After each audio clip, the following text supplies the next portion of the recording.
मैया से कहा, मैया वो दुष्ट तो यूं कह रहा है कि माँ पहले हमारे साथ में शादी करे तब हम इस पहाड़ को हटाएंगे।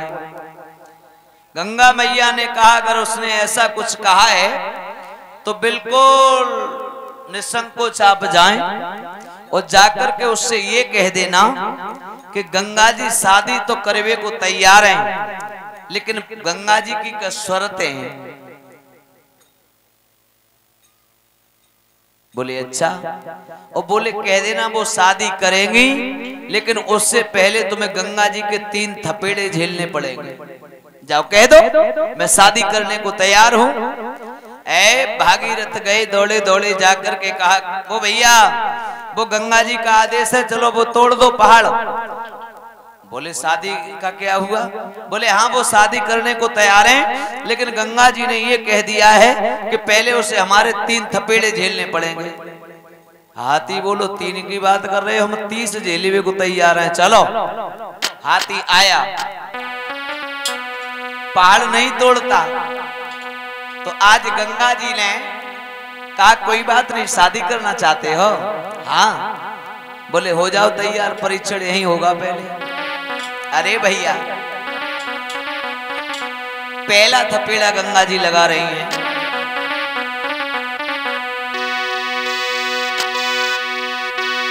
आज पहले थपेड़ा में मैया ने जल को बेग बढ़ाओ।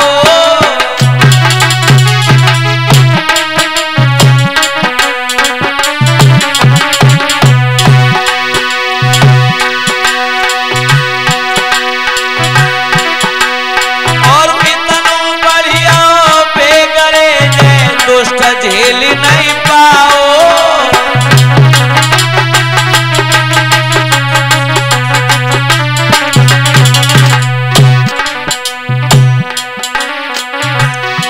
क्या हुआ?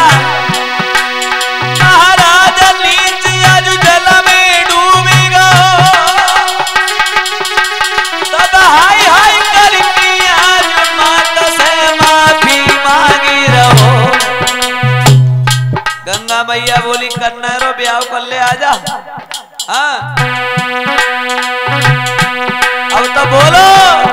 मैया धारी बन गई भूल भेद नहीं तेरो जानो है, जननी धारी बन गई भूल भेद नहीं तेरो जानो है।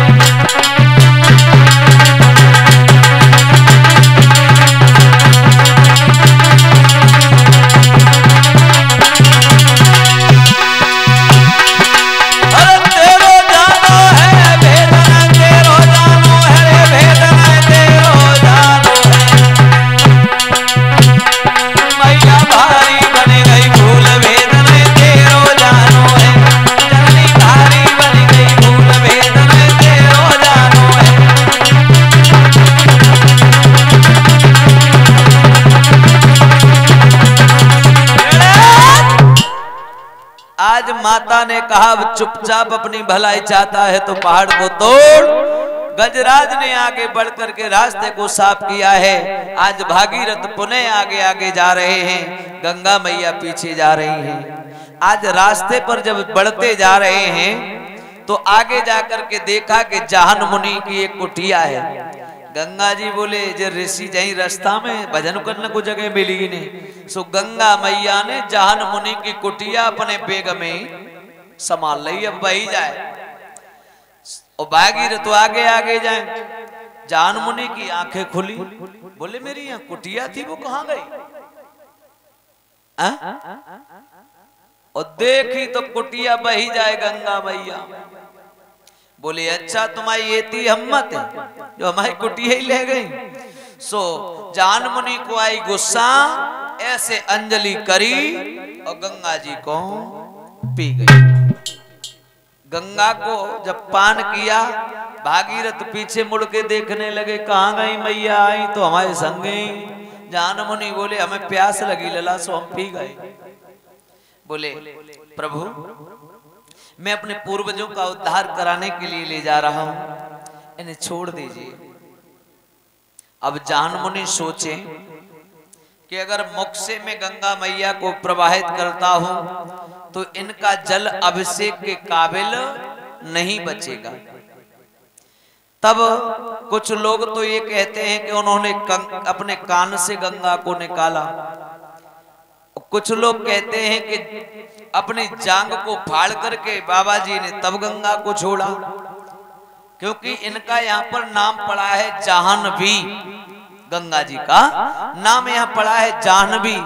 इससे ये सिद्ध होता है कि ना तो कान से निकाला है ऋषि ने गंगा को, ना अपने मुख से निकाला है। नाम के अनुसार देखा जाए तो उन्होंने अपनी जंघा को फाड़ करके गंगा मैया को प्रवाहित किया है।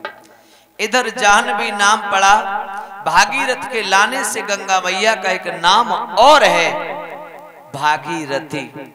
इस प्रकार से भारत माता में प्रवेश करके आई है गंगा मैया। अपने भारत देश में गंगा मैया इस प्रकार से आई। और हमारे संत भगवान कहते हैं कि गंगा जी में जो लोग जाकर के स्नान करते हैं वहां पर कुछ सावधानियां जरूर बरतनी चाहिए। गंगा नहाने अच्छा कौन कौन जाता? हाथ खड़ो करिए। सब जाते हैं? अच्छा, कहाँ जाता हो? कचिला के सांकरा, राजघाट, रामघाट? अच्छा चलो, तो ये तो बताओ कितने ऐसे लोग हैं जो गंगा में शैम्पू साबुन लगाते हो? इतने कितने जो नहाए के दे पहुंचता हो? इतने कितने जो पैरन में चप्पल पहन के गंगा की पार पे ही पहुंचता हो?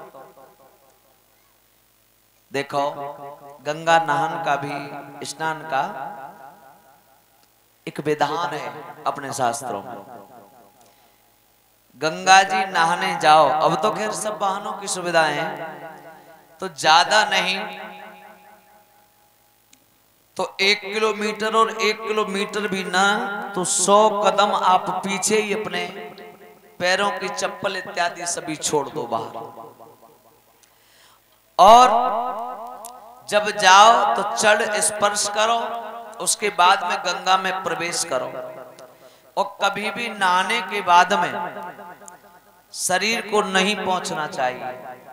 अब हो तो है गंगा नहावे गए, गंगा नहावे गए, गंगा नहावे गए, तौलिया संग ले गए, सो भाई जो कुछ नेका जल बाल वाला न में तो बचेगा वो हम वहीं पहुंच के स्वाप करे आए और एक कट्टिया भल्ला है का करे आए कि गंगा नहाया है। पस्सा दुलाओ दुकान पे, दुकान वाले की निगाह टिप गई, चुपचाप पस्सा दो लेके एक थैलिया गंगा जी में छोड़ दी और एक पाए घरे ले आए। बोले अरे आज तो हमारी मौज आएगी, आज तो पैसा न देने पड़े। ये अपराध बिल्कुल मत करो। ज्यादा नहीं तो मैं इतना जरूर कहूंगा कि 100 कदम बिल्कुल पैदल चल के जाओ, उसके बाद में गंगा में नहा। क्योंकि गंगा जो गंगा है ना, ये कोई